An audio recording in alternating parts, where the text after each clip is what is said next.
Okey, Assalamualaikum warahmatullahi wabarakatuh. Okey, untuk semua pelajar tahun 6. Okey, hari ini kita nak belajar sambungan kepada unit pertama, iaitu kemahiran saintifik. Semalam Cik Syifa dah bagi tahu dah, kemahiran saintifik ni dia terbahagi kepada dua, iaitu kemahiran proses sains dan juga kemahiran manipulatif. Semalam kita dah tengok dah, ya.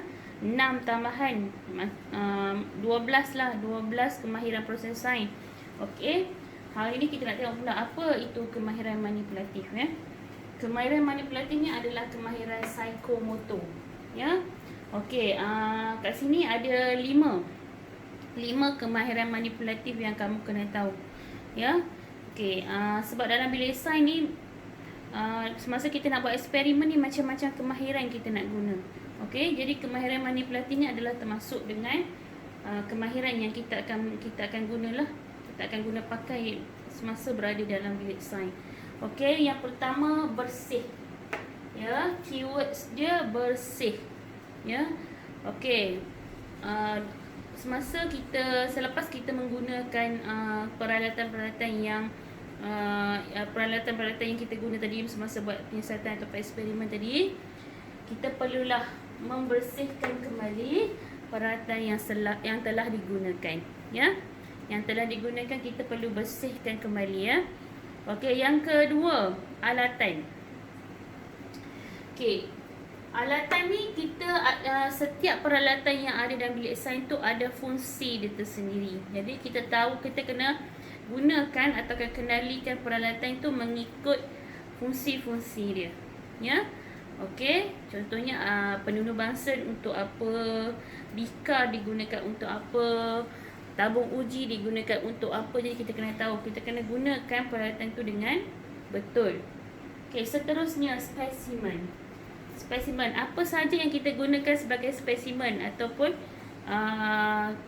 bahan yang kita nak buat penyiasatan tu ataupun bahan yang kita nak buat uji kaji tu, perlulah kita kendalikan dengan betul dan cermat, ya. Okey, selain pada tu lakaran. Okey, semasa kita membuat penyiasatan tu, kita akan ada proses melakar, ya.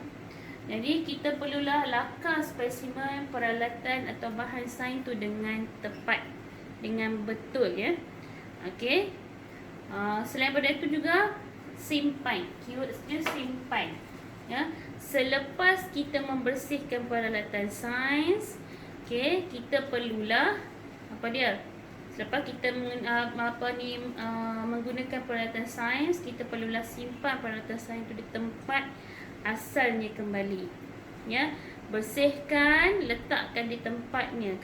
Kalau bika di mana, kalau tabung uji letak di mana, ya. Kita simpan balik di tempat yang selamat, ya. Simpan di tempat yang selamat. Kerana peralatan-peralatan yang kita guna ni ada yang mudah pecah, jadi membahaya pula pada diri kita, ya. Okey, seterusnya kita pergi ke topik yang kedua.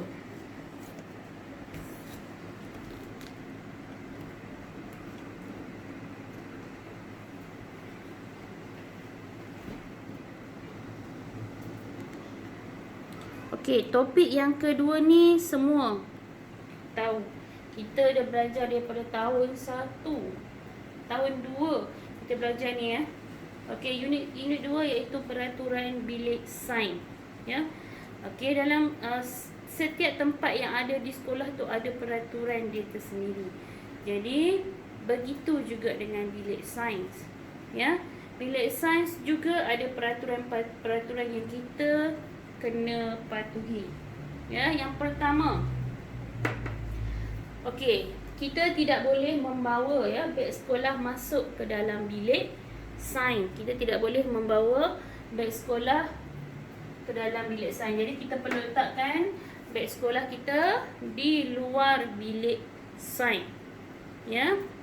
Okey, selain pada itu, kita haruslah membawa buku dan alatan yang diperlukan sahaja, ya. Kalau waktu tu sains, jadi bawa buku sains dan alatan tulis saja masuk ke dalam bilik sains. Kita tidak dibenarkan memakai slipper, sandal untuk masuk ke dalam bilik sains. Jadi pakai kasut yang bertutup. Ya. Okey, ini untuk menjamin keselamatan kamu lah. Ya. Okey, bagi yang tidak bagi yang free hair, bagi yang tidak bertudung, perlu ikat rambut dengan rapi.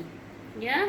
Ikat dengan kemas supaya masa eksperimen ni ada yang kita menggunakan api. Takut rambut kita akan terbakar terkena api. Ya, jadi perlu ikat rambut ni bagi kemas. Okey, seterusnya perlu beratur dulu sebelum masuk ke dalam bilik sains. Supaya tidak berlaku kecederaan, tidak berebut-rebut masuk ke dalam. Ya, perlu beratur supaya tidak berlaku kemalangan.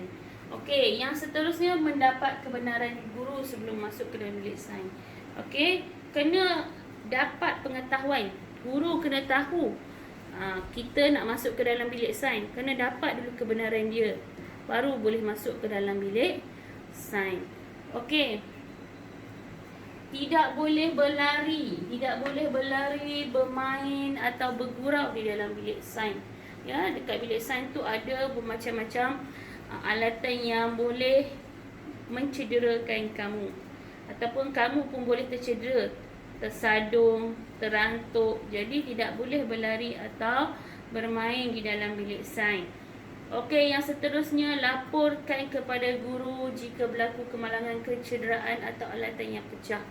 Okey, jika terjadinya kemalangan, kamu luka ke, kamu terjatuh ke, terhantuk ke, tercedera ke, berdarah ke apa, ataupun kamu tengok ada alatan yang pecah ataupun kamu pegang terjatuh dan pecah, jadi kamu kena laporkan kepada pihak guru. Okey, biasanya bilik sains ni ada first aid kit tu dia simpan kat sana untuk emergency kalau berlaku kecederaan pada kamu. Okey, tidak dibenarkan makan dan minum di dalam bilik sains. Kita tidak dibenarkan makan dan minum dalam bilik sains.